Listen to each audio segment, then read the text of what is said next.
Central నుంచి చూస్తే మనకి సో ఒక మంత్రిత్వ శాఖ కూడా కావాలని అప్పుడు మీరు పోరాడారు కూడా. సో అది ఇప్పుడు ఎంతవరకు వచ్చిందంటారు? అది సాటిస్ఫాక్షన్గా పనులు అనేవి జరుగుతున్నాయి అంటారు? అంటే నేనేమంటున్నా, ఇంతకుముందు చెప్పాను, ఎన్నికల సమయం కాబట్టి కొన్ని విషయాలను డిమాండ్ రూపంలో కానీ ఒక ప్రభుత్వం మీద కానీ ఒక తీరుగా నేను మాట్లాడడానికి అవకాశం లేదు. కేంద్రంలో బీసీలకు మంత్రిత్వ శాఖ కావాలని చెప్పి 25 సంవత్సరాల పోరాటం అది. ఇవాటి కూడా నెరవేరలేదు. 1931 తర్వాత అంటే బ్రిటిషర్స్ తర్వాత కులగణన ఇంతవరకు జరగలేదు. మధ్యలో ఒకసారి జరిగింది 2011లో. కానీ ఆ లెక్కలు ఎందుకు చేతున బయటికి రాలేదు. ఇవ్వము అని ఉన్నటువంటి వాళ్ళు అంటున్నారు, ఇవ్వండి అని చెప్పి ప్రజలు కోరుతున్నారు. కొత్తగా చేయమని కోరితే చెయ్యమని చెప్తా ఉన్నారు. ఇట్లా ఒక సందిగ్ధ అవస్థ. ఈ దేశంలో చాలా వేదికల మీద నేను చాలా సందర్భాల్లో నేను మాట్లాడని మళ్ళీ చెప్తా ఉన్నాను. పశుపక్షాదులకు, సరీసృపాలకు కూడా, అంటే పాములకు, తేళ్లకు, కప్పలకు, నక్కలకు, కుక్కలకు లెక్కలు ఉన్నాయి. బీసీలకు లెక్కలు లేవు. లెక్కలు తీయండి తీయమంటారు. ఇది జాతీయ స్థాయిలో జరగాల్సినటువంటి కార్యక్రమం. గణన అనేటువంటి సెన్సస్ అనేటువంటిది రిజిస్టర్ జనరల్ కమిషనర్ సెన్సస్ గారు చేయాలి. వారు చేయడం లేదు, వారు చేయమంటున్నారు. అక్కడ ఉన్నటువంటి వారికి ఆదేశాలు ఇవ్వడం లేదు. ఇక్కడ ఉన్నటువంటి ప్రభుత్వాలకు పరిమితమైనటువంటి అధికారాలు అపరిమితంగా ఉండవు. సర్వేల పేరిట వెళ్ళాలి, గణన పేరిట వెళ్ళే అవకాశం లేదు. ఇవన్నీ టెక్నికల్ ప్రాబ్లమ్స్ ఉన్నాయి. అయినప్పటికీ ఇక్కడ ఉన్నటువంటి వ్యవస్థ కులగణన చేయడానికి ముందుకు రావడం అనేటువంటిది గొప్ప విషయం. మనం అందరం కూడా దాన్ని స్వాగతించాలి. అంతేగాని దాని ద్వారా అంతరాలు పెరుగుతాయి, వైషమ్యాలు పెరుగుతాయి అనేటువంటి వాదనలు చేసేటటువంటి వాతావరణం మనకు వినబడతా ఉంది. అది సరైనది కాదు, అది హేతుబద్ధమైనటువంటి ఆలోచన కాదు. ఎవడైతే అవసరం ఉన్నదో ఆ అవసరాన్ని తీర్చాలి. ఈ దేశంలో విద్య, వైద్యం పూర్తి స్థాయిలో ఉచితంగా వచ్చిందనుకోండి, ఏ సమస్య ఉండదు. ఉచితంగా పూర్తి స్థాయిలో విద్య, పూర్తి స్థాయిలో వైద్యం, ఇది దిశగా వ్యవస్థలో రూపాంతరం చెందాలి. అవి చేయకపోవడం ద్వారా ఏమవుతున్నది? అంతరాలు పెరిగిపోతున్నాయి. ఒక విలాసవంతమైనటువంటి వివాహం జరుగుతూ ఉంటే వాళ్ళు విధిల్చినటువంటి ఆహారం కోసం ఎదురు చూసేటటువంటి వాళ్ళు బయట చాలా మంది. ఇది భారతదేశంలో ఉన్న దౌర్భాగ్యం. పంచపక్ష పరమాన్నాలు వాడేందుకు తింటాడు? మిగిలిన ఎంగిలి మెతుకుల కోసం వీడెందుకు ఎదురు చూస్తాడు? ఇది ప్రజాస్వామ్య దేశం ఎట్లవుతుంది? ప్రజలు ఎన్నుకున్న ప్రభుత్వాలు అంటాం, ప్రజల చేత మొత్తం ఏర్పాటైనటువంటి వ్యవస్థ అని చెప్పుకుంటాం. దీనికి ఒక రాజ్యాంగం ఉంటుంది, రాజ్యాంగంలో బోల్డ్ అధికారాలు ఉంటాయి. అవసరాల కొద్దీ 100 సార్లకు పైగా అధికారాలను అమెండ్మెంట్స్ చేసుకుంటారు. కానీ ఈ పేదవాడి గురించి ఎందుకు ఆలోచించారనేటువంటి చర్చ జరుగుతున్నది. పేదరికం నిర్వచనం ఇవాళ ఇంతవరకు ఎవడు ఇవ్వలేదు.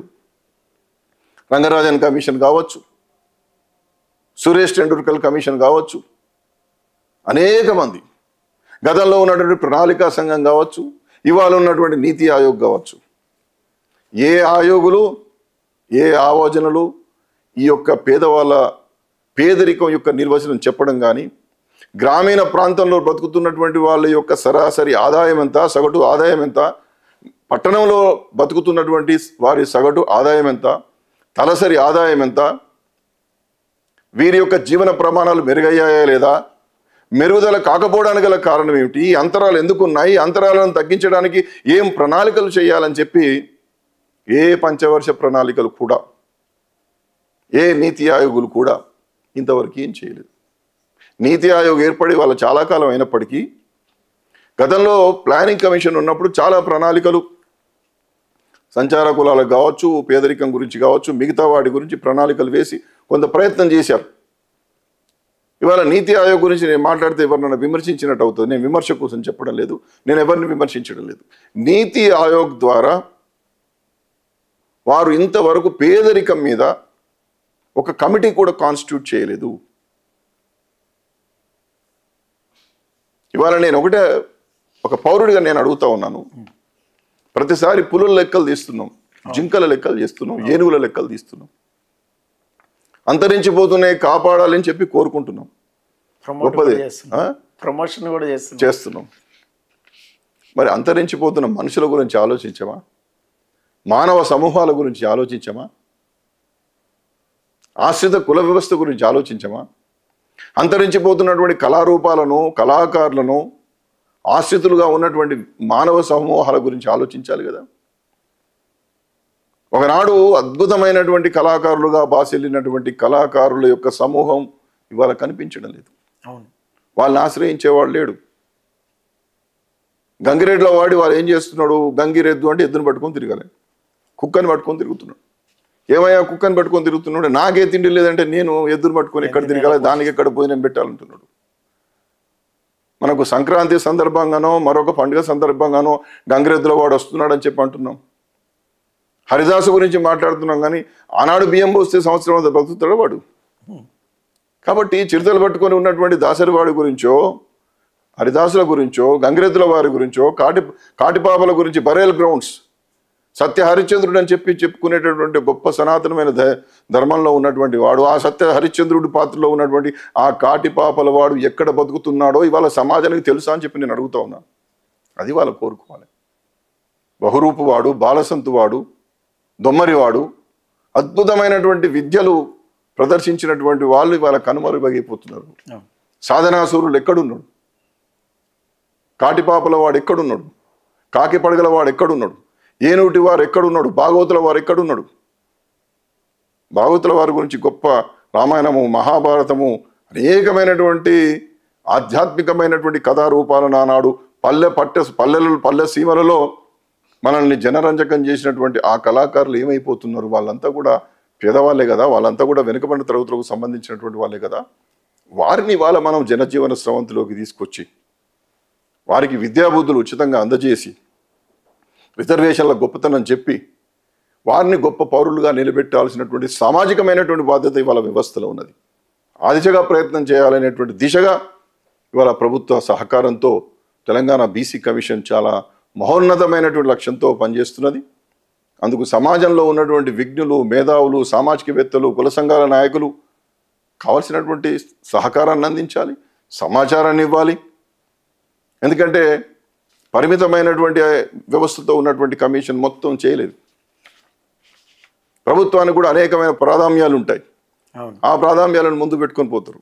ఒక బీసీ కమిషన్ ఉంది కదా, ఒక వ్యవస్థ ఉంది కదా, ఆ వ్యవస్థ చూసుకుంటుంది అనేటువంటి పరిస్థితిలో ఉంటారు. మాకు పరిమితమైనటువంటి వ్యవస్థ ఉంటుంది. అందుకని ఇంకా చాలామంది చిన్న చిన్న సామాజిక వర్గాలు ఎక్కడెక్కడో ఉన్నారు. తెలంగాణ వచ్చిన తర్వాత మేము అప్పుడు ఇంతకుముందు చెప్పినటువంటి ఏనూటి వారు, భాగవతుల వారు, కాకిపడగల వారు, మాసయ్యలు, గంజికూటి, తెరచీరల వారు, ఇలాంటి వాళ్ళందరినీ కూడా భిక్షుక కళాకారులు, అద్భుతమైనటువంటి కళాకారులు, నిరక్షరాసులైన ఒక్క అక్షర దోషం, హల్లు దోషం లేకుండా రామాయణాన్ని, భాగవతాన్ని అద్భుతమైనటువంటి గాత్రంతో గానం చేసి రంజింపజేసినటువంటి కళాకారులు నిర్వీర్యం అవుతూ ఉంటే తెలంగాణ వచ్చిన తర్వాత వాళ్ళని గుర్తించి ఆనాటి ప్రభుత్వానికి మేము సిఫారసు చేస్తే వాళ్ళందరినీ కూడా బీసీ జాబితాలో కలపడం జరిగింది. ఇంకా ఎన్ని కులాలు ఉన్నాయో సమాజంలో వాళ్ళందరినీ కూడా గుర్తించాల్సినటువంటి అవసరం ఉంది. ఇది ఒక్క వ్యవస్థగా, ఒక వెనుకబడిన తరగతుల కమిషను, ఒక రాష్ట్ర ప్రభుత్వం చేసేది కాదు.